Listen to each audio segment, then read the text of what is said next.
Welcome back to my channel friends. पिछले topics में पिछले वाले वीडियोस में मैंने कुछ टॉपिक्स डिस्कस किए थे फिज़िक्स के, जो कि TGT non medical commission and TET के लिए काफ़ी हेल्पफुल रहेंगे। अभी मैं उन्हीं को आगे प्रोसीड करते हुए नया टॉपिक शुरू कर रही हूँ, दैट इज़ एक्सेलरेशन। इसमें हम पहले इस पूरे टॉपिक को डिस्कस करेंगे, फिर उसके बेस पे कुछ न्यूमेरिकल्स भी देखेंगे। ये काफ़ी हेल्पफुल रहेगा आप सबके लिए। Let's start the topic acceleration. Acceleration basic definition आप सबको पता है, this is time rate of change of velocity. Like this velocity में जैसे जैसे change आता है with the time,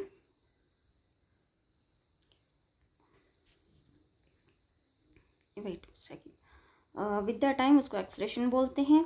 नेक्स्ट एक किस टाइप की क्वांटिटी है, ये आपकी वेक्टर क्वांटिटी है, ठीक है। उसके बाद हम देखते हैं कि जो आपका, क्योंकि एक्सेलरेशन है वो वेलोसिटी के ऊपर डिपेंड करता है, तो इसकी जो डायरेक्शन भी है, एक्सेलरेशन की डायरेक्शन भी वेलोसिटी के ऊपर डिपेंड करती है, वेलोसिटी चेंज के ऊपर डिपेंड करती है। वेलोसिटी जिस हिसाब से आपकी चेंज होती है उसी हिसाब से आपके एक्सेलरेशन भी चेंज होएगी। अब देखते हैं यहाँ पे, जैसे यहाँ पे आपको तीन चीज़ें दे रखी है कि वेलोसिटी किस किस हिसाब से चेंज होती है। तो फर्स्ट तो ये है कि वेलोसिटी में एक तो डायरेक्शन चेंज हो सकती है, डायरेक्शन चेंज हो सकती है। दूसरा टाइप ऑफ चेंज वेलोसिटी में क्या हो सकता है, उसका मैग्नीट्यूड चेंज हो सकता है। थर्ड चेंज क्या हो सकता है, दोनों मैग्नीट्यूड एंड डायरेक्शन दोनों उसके चेंज होंगे वेलोसिटी के। अगर चेंज होते हैं तब आपके पास एक्सेलरेशन क्या क्या हो सकता है। सबसे पहला है कि अगर आपके पास वेलोसिटी में डायरेक्शन में चेंज आता है, तब जो एक्सेलरेशन होगा वो उसकी डायरेक्शन वेलोसिटी के परपेंडिकुलर में होगी, करेक्ट। दूसरा, जब आपके पास जो मैग्नीट्यूड है, आपके पास मैग्नीट्यूड में जब आपके पास चेंज आता है वेलोसिटी में, उस टाइम एक्सेलरेशन की डायरेक्शन वेलोसिटी के पैरेलल या फिर एंटी पैरेलल में होगी। नेक्स्ट, अगर आपके वेलोसिटी मैग्नीट्यूड एंड डायरेक्शन दोनों में चेंज आ रहा है, तब आपके पास एक्सेलरेशन के हम दो कंपोनेंट्स लेते हैं। हम क्या करते हैं, एक्सेलरेशन के दो कंपोनेंट्स लेते हैं।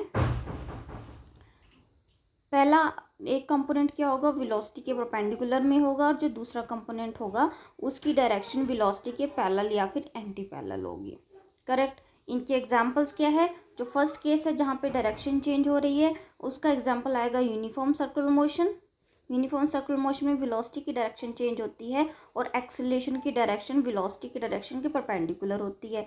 नेक्स्ट इज ये आपका सेकंड केस, जब आपके पास मैग्नीट्यूड वेलोसिटी का चेंज हो रहा होता है, तो मोशन अंडर ग्रेविटी, ये उसका एग्जांपल है। जब आपकी मोशन, कोई भी बॉडी अगर ग्रेविटी के अंदर मूव करती है तो उसमें वेलोसिटी के मैग्नीट्यूड में चेंज आता है, डायरेक्शन चेंज नहीं होती है, तो उसमें जो एक्सेलरेशन क्या होगा वो वेलोसिटी के डायरेक्शन के पैरेलल या फिर एंटी पैरेलल में आएगा। नेक्स्ट क्या हो गया आपके पास, नेक्स्ट आपके पास है प्रोजेक्टाइल। नेक्स्ट आपके पास ये प्रोजेक्टाइल, प्रोजेक्टाइल है कि जब प्रोजेक्टाइल मोशन होती है उसके दौरान आपकी वेलोसिटी का मैग्नीट्यूड एंड डायरेक्शन दोनों चेंज होती है, और जो एक्सेलरेशन होगा उसके दो कंपोनेंट्स लिए जाएंगे। एक कंपोनेंट क्या होगा, वेलोसिटी के परपेंडिकुलर में आएगा, और दूसरा कंपोनेंट वेलोसिटी के पैरेलल या फिर एंटी पैरेलल में आएगा, ठीक है। नेक्स्ट डिस्कस करते हैं इसके डायमेंशंस के बारे में। इसका डायमेंशन जो फॉर्मूला होता है दैट इज LT-2, इसकी यूनिट होती है मीटर पर सेकंड स्क्वायर। अब आता है type of acceleration. Type of acceleration होते हैं आपके पास दो टाइप के, uniform acceleration and non uniform acceleration. अब हम इनको देखते हैं। यूनिफॉर्म एक्सेलरेशन बहुत ही सिंपल है। यूनिफॉर्म एक्सेलरेशन का मतलब क्या है, जब थ्रू आउट कोई मोशन हो रही है तो उस मोशन के दौरान उसका एक्सेलरेशन चेंज नहीं हो रहा, एक्सेलरेशन आपका कांस्टेंट है, ठीक है। अब यहाँ पे आपके पास कुछ स्पेशल नोट दे रखा है, इसको ध्यान से पढ़िए। If a particle is moving with the uniform velocity acceleration, this does not necessarily imply that the particle is moving in a straight line, for example the projectile motion.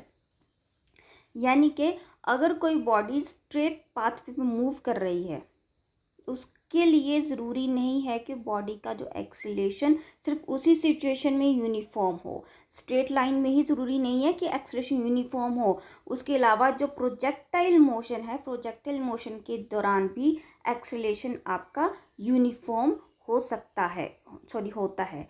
Projectile motion में आपका जो acceleration है वो uniform होता है। सिर्फ straight line में ही possible नहीं है, प्रोजेक्टाइल मोशन में भी आपका एक्सेलरेशन यूनिफॉर्म होता है। नेक्स्ट आता है आपका नॉन यूनिफॉर्म एक्सेलरेशन।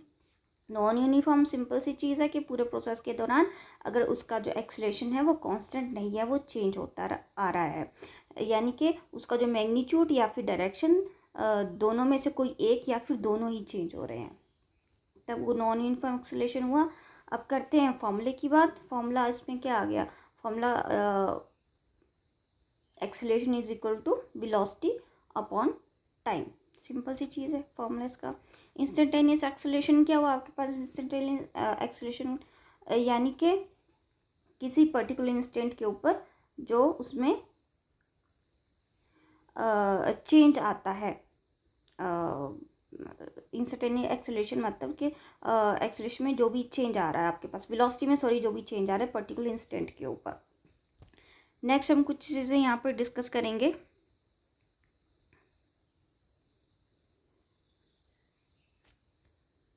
हम यहाँ पे दो फिगर्स यहाँ पे डिस्कस कर रहे हैं। एक है आपके पास सर्कुलर मोशन, दूसरा है आपके पास projectile motion. Circular motion and the projectile motion, इन दोनों में हम वेलोसिटी और जो एक्सेलरेशन है उनके बीच के एंगल्स को डिस्कस करेंगे, यानी कि उन दोनों की जो डायरेक्शन है उनके बीच के एंगल को डिस्कस करेंगे। ये सर्कुलर मोशन में आप देख सकते हैं वेलोसिटी और एक्सेलरेशन कुछ इस तरीके से होंगे, जिस डायरेक्शन में आपके पास वेलोसिटी जो आपके पास वेलोसिटी की डायरेक्शन है, एक्सेलरेशन उसके परपेंडिकुलर में आ रहा है, यानी कि यहाँ पे जो एंगल है वो आपके पास क्या आ रहा है, 90 डिग्री आएगा between velocity and acceleration. Correct. अब हम जाते हैं प्रोजेक्टाइल मोशन की तरफ। ये प्रोजेक्टाइल मोशन, इसमें आपके पास क्या है, throughout the whole process आपका जो एक्सेलरेशन है और जो वेलोसिटी है उसके जो बीच का एंगल है वो हर बार चेंज होता आ रहा है। इसमें आपके पास क्या था, सर्कल में आपके पास इसमें हर जगह 90 डिग्री का चेंज आ रहा था, एंगल आ रहा था वेलोसिटी एंड एक्सेलरेशन के बीच में। लेकिन यहाँ पे प्रोजेक्टाइल मोशन के अंदर कोई रिलेशन नहीं है, यहाँ पे आपका जो एंगल है हर बार चेंज कर रहा है वेलोसिटी एंड एक्सेलरेशन के बीच में, ऑलवेज चेंजिंग। ओके, अब चलते हैं आगे हम नेक्स्ट पॉइंट है, if a force F act on a particle of mass m then by the Newton second law. सबको पता है न्यूटन सेकंड लॉ में आपके पास क्या आ गया, आपके पास जैसे फॉर्मूला आता है force is equal to mass into acceleration. क्योंकि हम एक्सेलरेशन को डिस्कस कर रहे हैं तो आपके पास एक्सेलरेशन आ गया, acceleration is equal to force upon mass. Next आता है आपके पास एक्सेलरेशन बाय डेफिनेशन। एक्सेलरेशन की डेफिनेशन क्या होती है, एक्सेलरेशन क्या होता है, rate of change of velocity होता है विद रिस्पेक्ट टू टाइम, यानी कि इसमें आपके पास a equal to d v upon d t या फिर d square x upon d t square. बहुत बेसिक चीज़ है, ये सबको आती है, बट तब भी हम एक बार इसको डिस्कस कर लेते हैं। दूसरा आता है आपके पास नेक्स्ट वाला, ये वाला point, if velocity is given as a function of position. अगर आपके पास वेलोसिटी कैसे दे रखी है, as a function of position. Function of position मतलब तब उस सिचुएशन में हम एक्सेलरेशन को कैसे लिखेंगे। एक्सेलरेशन आपके पास क्या होता है, d v upon d t होता है। D v upon d t में क्या कर सकते हैं, डी एक्स से मल्टीप्लाई किया एंड डी एक्स से हमने डिवाइड कर लिया, इसको हमने इस तरीके से अरेंज कर लिया। इस चीज़ को हम कैसे लिख सकते हैं, this is equal to v dot d v upon d t. कुछ क्वेश्चंस में हम एक्सेलरेशन जैसे निकालते हैं तो इस तरीके से भी निकालते हैं, वो डिपेंड करता है क्वेश्चन के ऊपर, आपको न्यूमेरिकल कैसा दे रखा है। कहीं पे हम लोग ये वाला फॉर्मूला अप्लाई करेंगे और कहीं पे हम लोग ये वाला फॉर्मूला अप्लाई करेंगे एक्सेलरेशन निकालने के लिए। अब चलते हैं next, if a particle is accelerated for a time t1, acceleration है a1, t1 टाइम के लिए एक्सेलरेशन है a1 और t2 टाइम के लिए एक्सेलरेशन है आपके पास a2, तब आपके पास एवरेज एक्सेलरेशन के लिए फॉर्मूला क्या आएगा। याद रखिएगा एवरेज एक्सेलरेशन के आपके पास फॉर्मूला आता है a average is equal to a1 t1 plus A2T2 upon T1 plus T2। इसको याद रखिएगा फॉर्मूले को। अब चलते हैं नेक्स्ट टॉपिक की तरफ। ये छोटे छोटे फॉर्मूलेज हैं, ये आपके एमसीक्यूज में भी पूछे जा सकते हैं। ये जैसे हमने 9th वाला पॉइंट डिस्कस किया एवरेज एक्सेलरेशन के लिए, ठीक है। ये एमसीक्यूज में डायरेक्ट फॉर्मूला भी पूछ सकते हैं और इनके बेस पे कोई न्यूमेरिकल भी आ सकता है। अब चलते हैं 10th पॉइंट की तरफ को। 10th पॉइंट भी बड़ा ईजी है। इसमें आपको पहले दो बॉडीज़ दे रखी हैं डिफरेंट मासेस की, M1 मास एंड M2 मास। तो दोनों के ऊपर फोर्सेस आपके पास क्या लग रही है, सेम लग रही है। यहाँ पे भी F है, यहाँ पे भी F है। तो जो फर्स्ट बॉडी है उसका एक्सेलरेशन, उसमें A1 एक्सेलरेशन प्रोड्यूस हो रहा है, सेकंड बॉडी में A2 एक्सेलरेशन प्रोड्यूस हो रहा है। अब जब दोनों बॉडीज़ को हम कंबाइन कर रहे हैं, दोनों बॉडीज़ को कंबाइन करके क्या कर दिया हमने, एक बॉडी बना दिया। तो अब इस पूरी बॉडी का टोटल मास क्या हुआ, M1 प्लस M2। इसके ऊपर फोर्स क्या लग रही है, F। ये एक्सेलरेशन कितना प्रोड्यूस कर रहा है, A। तो अब आपके पास टोटल एक्सेलरेशन क्या आएगा, इसके लिए टोटल एक्सेलरेशन आपके पास आएगा, यहाँ पे आपको फॉर्मूलेज दे रखे हैं ये 1/A is equal to 1/A1 plus A2 और A is equal to A1 A2 upon A1 plus A2। ये भी आपके पास डायरेक्ट MCQ में पूछा जा सकता है या फिर न्यूमेरिकल आ सकता है इसके बेस पे। चलते हैं नेक्स्ट पॉइंट की तरफ। 9th पॉइंट क्या बोलता है, एक्सेलरेशन कैन भी पॉजिटिव भी हो सकती है, जीरो भी हो सकती है, नेगेटिव भी हो सकती है। ये डिपेंड करेगा वेलोसिटी की वैल्यू के ऊपर कि वेलोसिटी क्या है। अगर तो वेलोसिटी आपके पास इंक्रीज कर रही है तो एक्सेलरेशन पॉजिटिव आएगा। अगर आपके पास वेलोसिटी ज़ीरो है या फिर यूनिफॉर्म है, मतलब कांस्टेंट है, तब आपके पास एक्सेलरेशन ज़ीरो आएगा। और अगर आपके पास जो वेलोसिटी है वो डिक्रीजिंग है, तब आपके पास एक्सेलरेशन नेगेटिव आएगा। और नेगेटिव एक्सेलरेशन को हम रिटार्डेशन भी बोलते हैं, करेक्ट। अब नेक्स्ट आपके पास 10th पॉइंट है, for motion of a body under gravity acceleration will be equal to g. ये हम सबको पता है। और कोई बॉडी मूव कर रही है ग्रेविटी के अंदर, तो उसकी जो एक्सेलरेशन को है हम ग्रेविटी जी लेके चलते हैं, एक्सेलरेशन ड्यू टू ग्रेविटी मान के चलते हैं, जिसकी वैल्यू हम सबको पता है, that is 9.8 metre per second के। ज़्यादातर यही यूज़ होता है। और दूसरा सेंटीमीटर की यूनिट में अगर देखें तो 980 सेंटीमीटर पर सेकेंड स्क्वायर। ये आपके पास आ गया acceleration due to gravity when body is moving, when body is accelerating under gravity. Next topic, sorry next point जो है आपका, अच्छा अभी यहाँ पे आपके न्यूमेरिकल शुरू हो रहे हैं। हम थोड़े थोड़े न्यूमेरिकल्स देखते हैं। जैसे आपका फर्स्ट है क्वेश्चन नंबर, ये इसको देखते हैं। यहाँ पे आपके पास क्या क्या दे रखा है, the displacement of a particle moving in a straight line.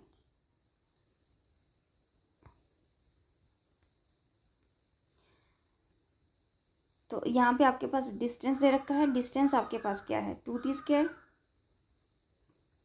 Plus 2t plus 4। ये आपके पास डिस्टेंस दे रखा है, जहाँ पे s आपका जो है वो मीटर में है और t आपका सेकंड में है।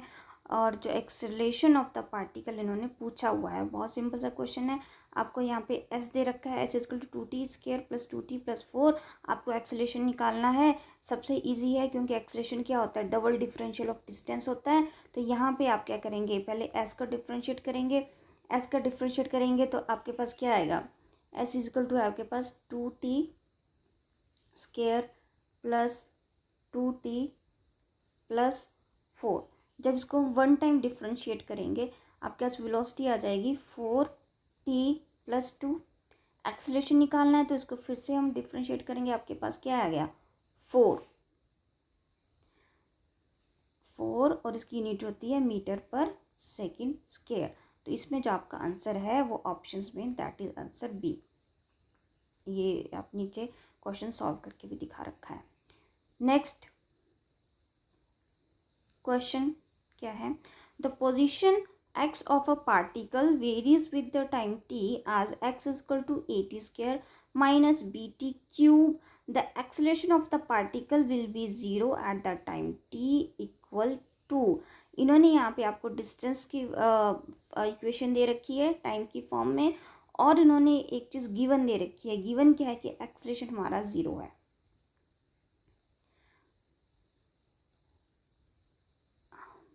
The acceleration of the particle will be 0 at the time t equals to, और उन्होंने टाइम निकालने के लिए बोला है, ठीक है ना। आपको एक मिनट, डिस्टेंस दे रखा है। डिस्टेंस आपका कितना है, x equal to 80 square minus b t cube दे रखा है।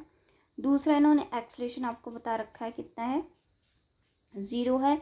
इन्होंने आपको क्या पूछा है, इन्होंने आपको टाइम पूछा है। तो सिंपल सी चीज़ है, आप क्या करेंगे, आपको एक्सेलरेशन आपको गिवन है, तो ये जो x है इसको आप इस यहाँ से आप एक्सेलरेशन निकाल लेंगे। एक्सेलरेशन के लिए क्या करेंगे, हम इस x को क्या करेंगे, डबल डिफ्रेंशिएट करेंगे, 2 टाइम डिफ्रेंशिएट करेंगे। तो वहाँ से आपके पास जो एक्सेलरेशन है, पहले 1 टाइम करके देखते हैं। v इक्वल टू क्या आता है आपका 2at minus 3b T square, correct. अब हम ये निकाल लेंगे यहाँ से एक्सेलरेशन, इसको एक बार और डिफ्रेंशिएट करेंगे, हमारे पास आ जाएगा 2a माइनस 6b टी, ये हमारे पास एक्सेलरेशन आ गया। अब हमें क्या दे रखा है कि हमारा जो एक्सेलरेशन है वो हमारे पास 0 है। तो अब हम यहाँ पे 0 पुट करेंगे इसको, जैसे हमने इसको यहाँ पे क्या कर दिया, 0 पुट कर दिया। दोबारा से करते हैं इसको, एक्सेलरेशन को 0 पुट कर दिया, वहाँ से हम टाइम निकाल लेंगे। तो टाइम निकाल के हमारे पास वैल्यूज़ की क्या आ जाएगी, जैसे यहाँ पे दे रखा है एक्सेलरेशन इज इक्वल टू 0 है। ये देखिए एक्सेलरेशन 0 पुट कर दिया, यहाँ पे डिफरेंशियल के हमारे पास वैल्यू है 2a माइनस 6pt, और यहाँ से हमने निकाल लिया टाइम का formula. Time is equal to क्या आ गया, a/3v, जो कि करेक्ट है यहाँ पे ऑप्शन नंबर सी। अब चलते हैं नेक्स्ट प्रॉब्लम की तरफ। Displacement of the particle is given by the y equal to a plus b t plus c t square minus t t 4। The initial velocity and acceleration are respectively. Easy है, initial velocity and initial acceleration बोला है निकालने के लिए। तो initial कब होगी, initial कब होगी, जब कोई बॉडी मूव करना स्टार्ट कर रही है। जब बॉडी ने मूव करना स्टार्ट किया तब उसकी वेलोसिटी कितनी थी, तब उसका एक्सेलरेशन कितना था। इसको कैसे हम सॉल्व करेंगे, जब कोई बॉडी मूव करती है, जब कोई बॉडी स्टार्ट करती है, उस टाइम को हम उस टाइम पे हम जो उसका टाइम होगा वो उसको 0 लेके चलते हैं। इनिशियल टाइम कहाँ से स्टार्ट करते हैं, हमेशा 0 से टाइम को मेजर करना शुरू करते हैं। तो इनिशियल वेलोसिटी कब थी, जब टाइम इक्वल टू 0 था, तब वेलोसिटी जो थी उसको इनिशियल वेलोसिटी बोलेंगे। और जब टाइम 0 था उस टाइम जो एक्सेलरेशन थी उसको इनिशियल एक्सेलरेशन बोलेंगे। यानी कि इनडायरेक्टली इन्होंने क्या बता रखा है, आपको गिवन दे रखा है कि जो आपके पास t है वो 0 है for initial velocity and initial acceleration. आपके पास सिंपली यहाँ पे आपको डिस्टेंस दे रखा है, y is equal to a plus b t plus c T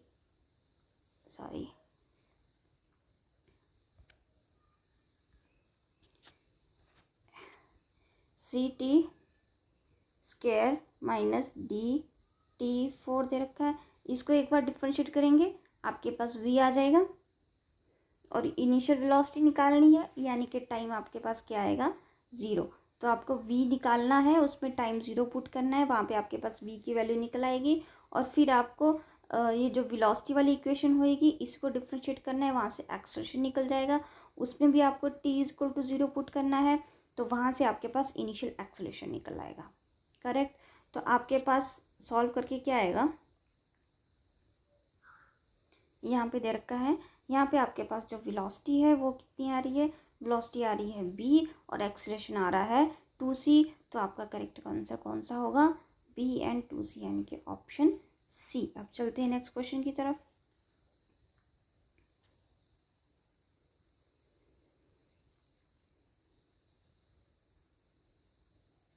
ये है आपका नेक्स्ट क्वेश्चन, रीड कर लेते हैं इसको ज़रा। The relation between t and the distance is t is equal to alpha x square plus beta x, where alpha and beta are constants. The retardation is आपको time की equation दे रखी है distance की फॉर्म में, alpha beta वहाँ पे constant है, आपको रिटार्डेशन यानी कि नेगेटिव एक्सीलरेशन कितना होगा आपको वो निकालना है। सिंपल सी चीज़ है। आप क्या कर सकते हैं, आप इस जो आपको इक्वेशन दे रखी है आपको डिफ्रेंशिएट कर लीजिए उसको। अगर आप इसको डिफ्रेंशिएट करेंगे आप क्या निकाल देते हैं, तो D T upon D x निकाल लेंगे। D T upon D x आपके पास क्या आता है, 2 अल्फ़ा एक्स प्लस बीटा आ जाएगा आपके पास।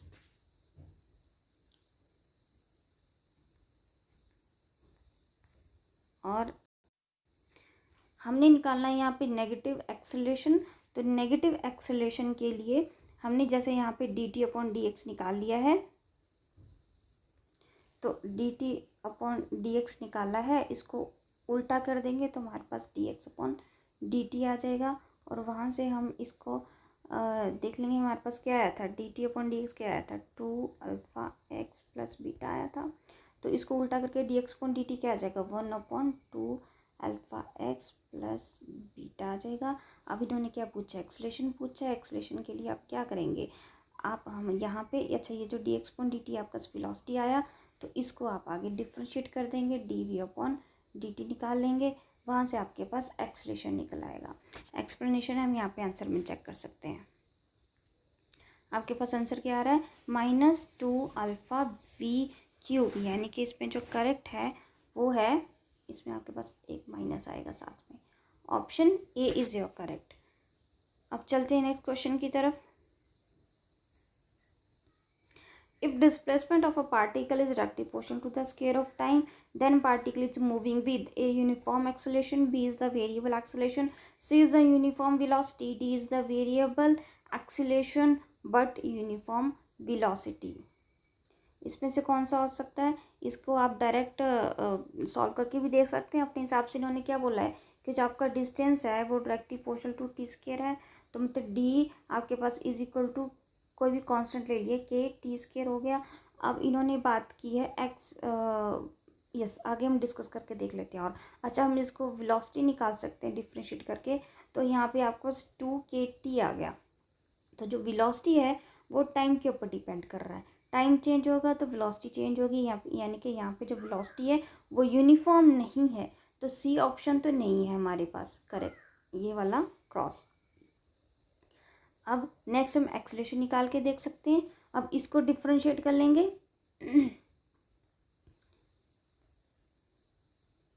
अब हम इसको फिर से डिफ्रेंशिएट कर लेंगे तो हमारे पास एक्सेलरेशन क्या आ गया, d v upon d t, और आपके पास वेलोसिटी क्या थी वहाँ पे, डी अपॉन डी टी किसका किया, 2kT का डिफ्रेंशिएट किया, तो हमारे पास यहाँ पे आ गया 2k, एक्सेलरेशन आ गया हमारे पास 2k। तो एक्सेलरेशन क्या आ रहा है, कांस्टेंट आ रहा है, कांस्टेंट यानी कि हमारे पास क्या आ रही है, यूनिफॉर्म वैल्यू आ रही है। तो हमने क्या देखा कि हमारे पास क्या वेलोसिटी चेंज हो रही है, वेलोसिटी आपकी नॉन यूनिफॉर्म है लेकिन आपकी एक्सेलरेशन यूनिफॉर्म है। तो इसमें से आपका करेक्ट ऑप्शन कौन सा है, option A is your correct. अब चलते हैं नेक्स्ट क्वेश्चन की तरफ।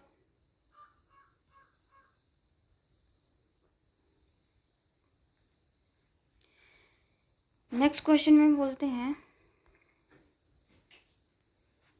कि particles moving eastward with velocity of 5 meter per second in 10 moving eastward with the velocity of 5 meter per second, full stop.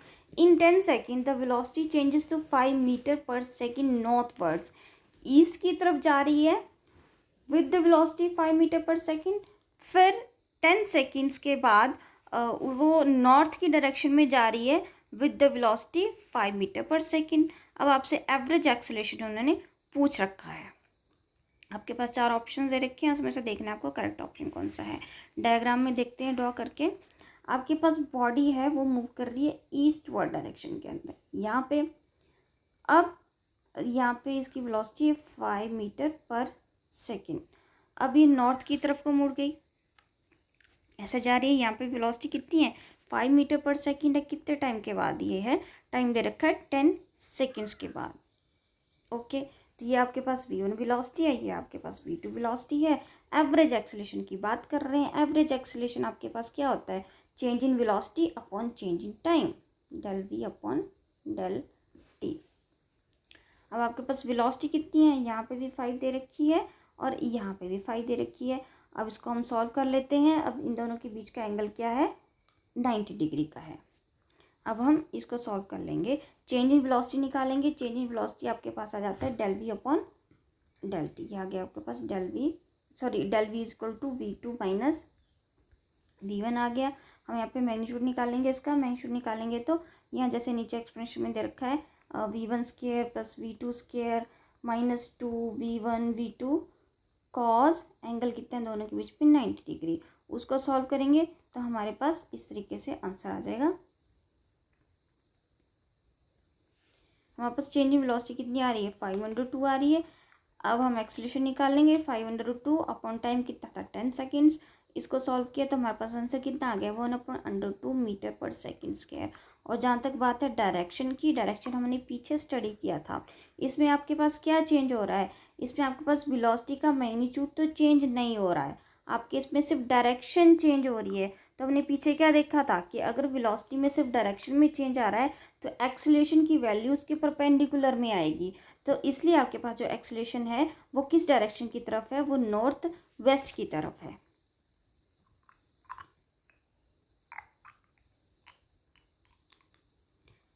अब चलते हैं क्वेश्चन नंबर 18 की तरफ को।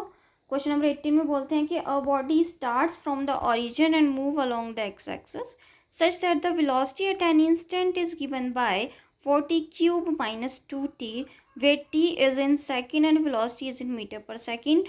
What is the acceleration of the particle when it is 2 meter from the origin? आपको यहाँ पे velocity की इक्वेशन दे रखी है 4t क्यूब माइनस 2t।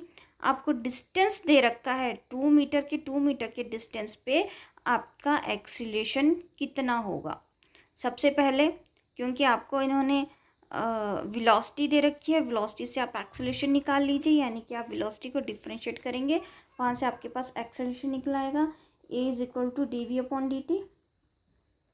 वो आपके पास कितना आया 12t स्क्वायर माइनस 2, आपके पास एक्सेलरेशन आ गया। अब इन्होंने आपको क्या दे रखा है, इन्होंने आपको डिस्टेंस दे रखा है। आपके पास डिस्टेंस है s is equal to 2 meter. अब क्या है आपके पास, अब आपको टाइम की ज़रूरत है, आपको टाइम नहीं पता कितना दे रखा है, टाइम निकालना पड़ेगा आपको, क्योंकि आपको यहाँ पे टाइम की वैल्यू भरनी है। यहाँ से टाइम निकलेगा और आप टाइम की वैल्यू यहाँ भरेंगे तब आप एक्सेलरेशन की वैल्यू निकाल पाएंगे। तो उसके लिए आप किसका यूज़ करेंगे, उसके लिए आप ये एस का यूज़ करेंगे। आपको डिस्टेंस गिवन है, अगर अब आप एक डिस्टेंस का फॉर्मूला कहाँ से निकालेंगे इसमें से, क्योंकि आपको यहाँ पे वेलोसिटी गिवन है। वेलोसिटी आपको कितनी दे रखी है, यहाँ पे वेलोसिटी आपको दे रखी है 4t क्यूब माइनस 2t। ये आपको वेलोसिटी गिवन है। यहाँ से आप डिस्टेंस निकाल लेंगे। डिस्टेंस क्या होता है, इसका जो आपको क्या करना है, इंटीग्रेशन कर देना है। इंटीग्रेशन कर देंगे with respect to dt, sorry, तो इसको इंटीग्रेट करेंगे तो आपके पास वैल्यू क्या आ जाएगी, आपके पास वैल्यू आएगी 4t/4 minus 2t square upon 2, यानी कि आपके पास क्या आ रहा है t square t raised power 4 minus t square आ रहा है।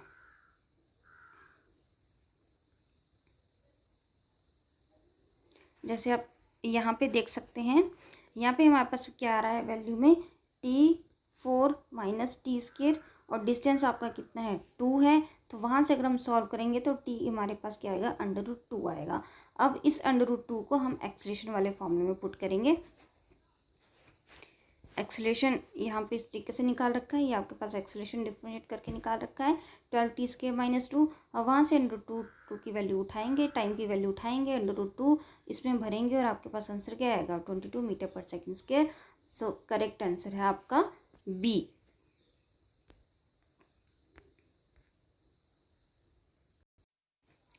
अब चलते हैं क्वेश्चन नंबर 19 की तरफ। क्वेश्चन नंबर 19 में क्या बोला है आपको कि a body of the mass 10 kg is moving with the constant velocity of 10 metre square. Mass से रखा बॉडी का 10 kg, उस कांस्टेंट वेलोसिटी है उसकी 10 meter per second. When a constant force act for 4 second on it, it moves with the velocity 2 meter per second, यानी कि 4 second के बाद इसकी वेलोसिटी चेंज हो रही है 2 मीटर पर सेकेंड, लेकिन कैसे? ऑपोजिट डायरेक्शन के अंदर। अब आपका एक्सलेशन कैसा हुआ, यानी कि आपकी बॉडी इस तरीके से मूव कर रही है, इसका वेट कितना है 10 kg और इसकी वेलोसिटी है 10 मीटर पर सेकेंड। 4 सेकेंड के बाद अभी ऑपोजिट डायरेक्शन में मूव कर रही है, अब इसकी वेलोसिटी कितनी है 2 मीटर पर सेकेंड। अब इन्होंने आपको एक्सेलेरेशन पूछा है कि अब इसमें एक्सेलेरेशन कितना प्रोड्यूस हो रहा है। आपको ऑप्शंस दे रखे हैं 3 metre per second square, -3 metre per second square, 0.3 metre per second square, -0.3 metre per second square. Simple explanation देखते हैं हम इसका। आपको यहाँ पे वेलोसिटीज दे रखी हैं, एक वेलोसिटी है 10 क्योंकि और दूसरी वेलोसिटी है इसकी -2, क्योंकि दोनों ही ऑपोजिट डायरेक्शन में, इसलिए हमने दूसरी वेलोसिटी को माइनस में लिया है। तो तो फर्स्ट वाली वेलोसिटी है +10, सेकेंड वाली वेलोसिटी ली -2। अब हम निकालेंगे यहाँ पे एक्सेलेरेशन। एक्सेलेरेशन आपको पता है चेंजिंग वेलोसिटी होता है, तो चेंजिंग वेलोसिटी आप यहाँ पे डाल देंगे v2 - v1। टाइम आपको गिवन है 4 सेकेंड, सिंपली आप फॉर्मूले में डाल लेंगे, आपके पास आंसर क्या आ रहा है -3 metre per second square. Thank you very much guys. अभी आज का टॉपिक हम यहीं पे ख़त्म कर रहे हैं। अगर आपको सही लगता है मेरे बनाए हुए वीडियोस, क्योंकि मैं इसमें बहुत मेहनत कर रही हूँ ये सब करने के लिए, तो अगर आपको सही लगता है तो प्लीज़ मेरे चैनल को सब्सक्राइब करिएगा, लाइक करिएगा, शेयर करिएगा। अगर आप सब्सक्राइब करेंगे तो हमें भी हौसला मिलता है और ज़्यादा आगे मेहनत करने का। Thank you very much guys, thank you.